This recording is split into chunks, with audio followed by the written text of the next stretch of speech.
you so much for joining me on my program once again. I appreciate you wherever you're joining me from. I say good morning, good afternoon, good evening. Accept my greeting according to your time zone.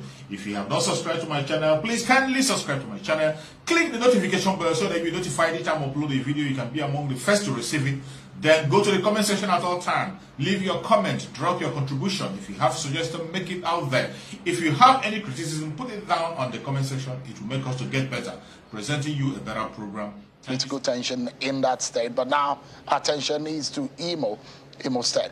Now, one of the other agenda at that meeting was who should be the next leader of Ohaneze Ndigbo, the Igbo socio-political organization, which is like a very major force in the southeast region of the country.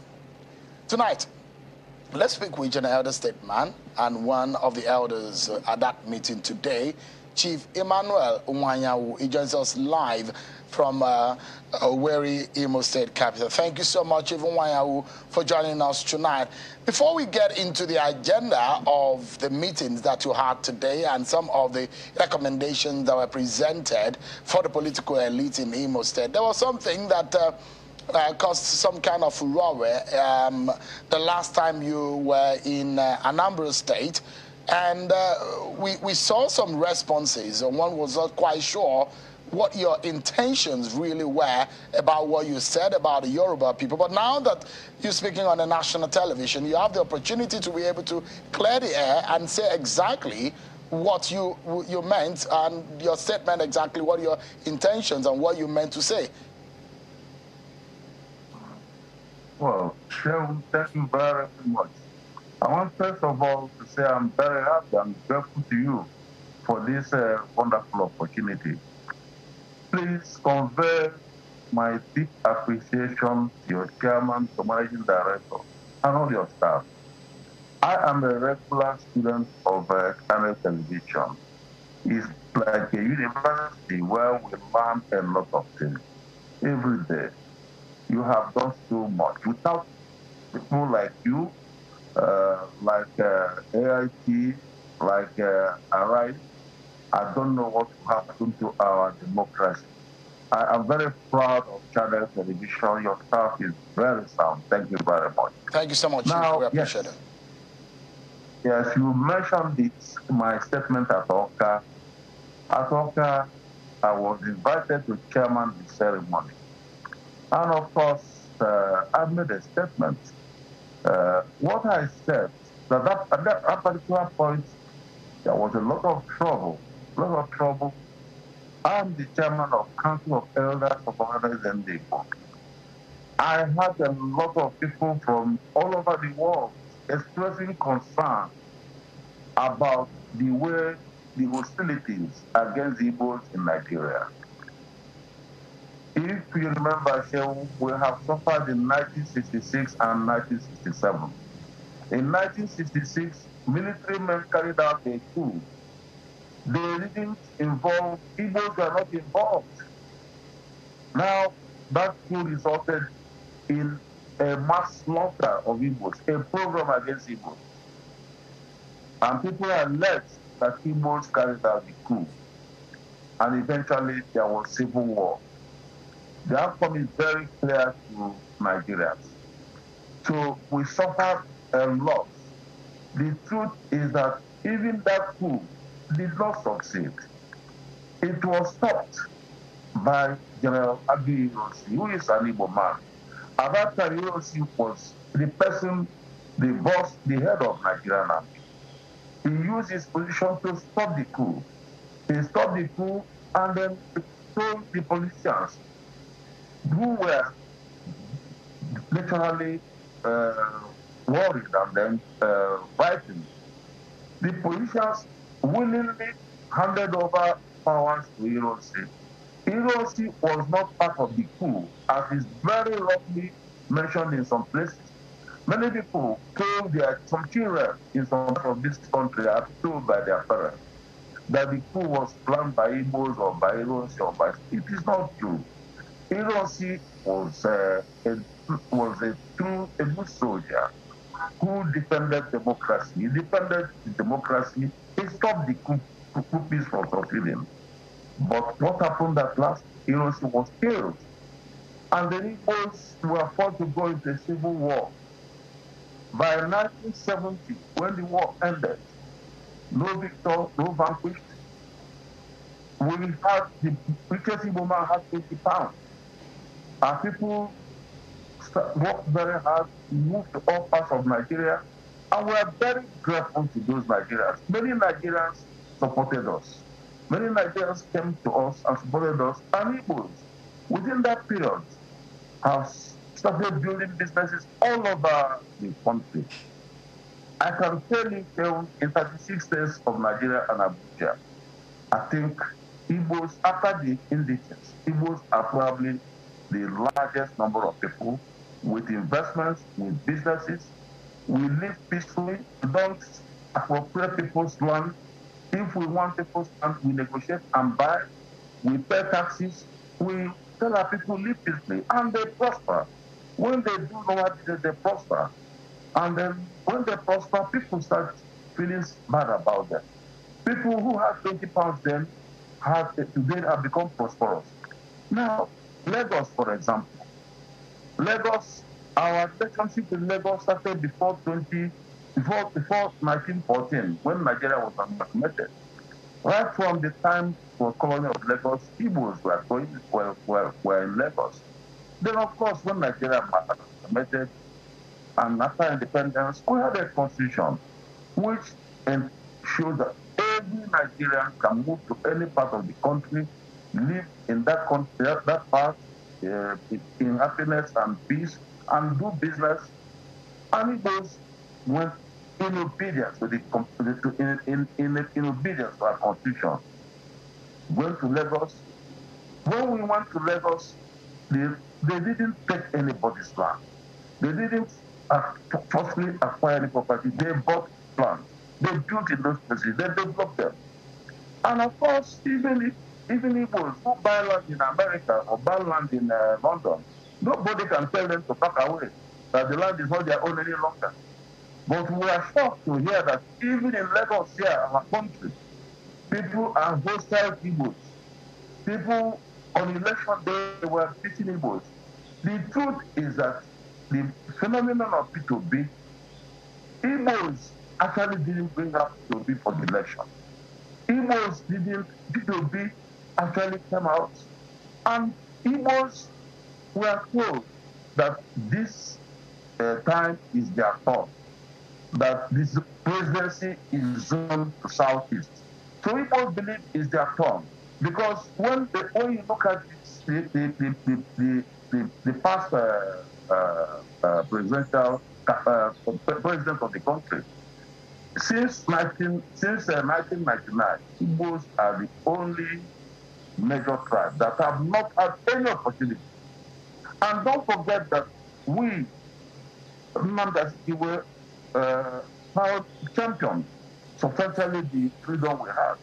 If you look at all the British colonies, Ghana, anywhere, Uganda, all the places, Nigeria is the only country where the man who was at the forefront of independence didn't become the head of state. But you see, in the character of Igbo, Sikh said that all he wanted was for Nigeria to have independence. It doesn't matter who was the president. And in 1960, we had independence. We are very happy. That government was very good.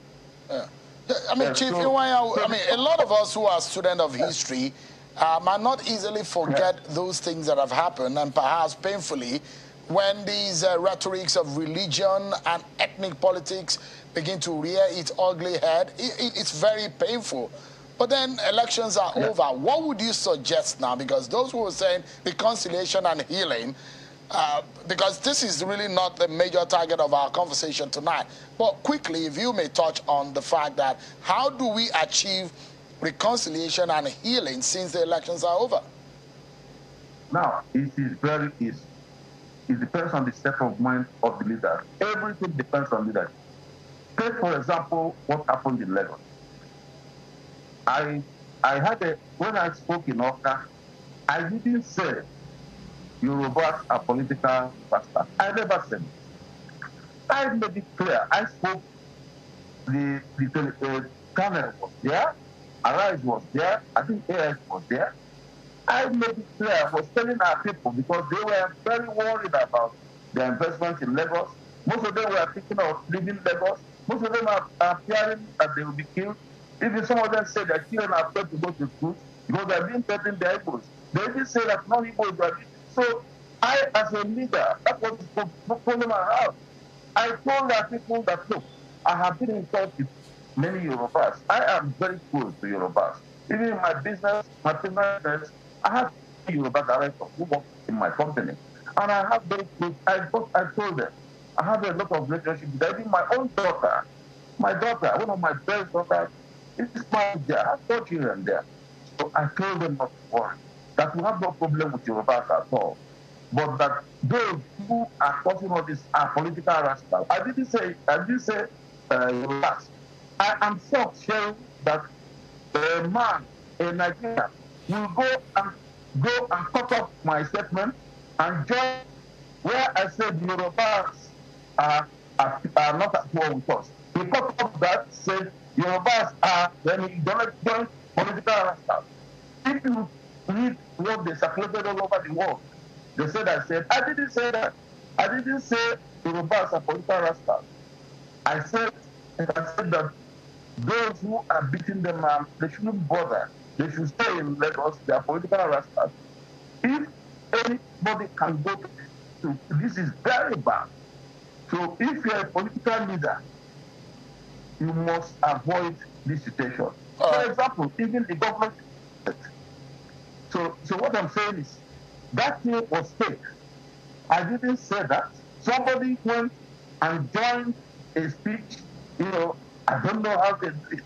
I'm grateful to one senator, the senator from Kaduna State. He was the first person who brought up this matter in his statement.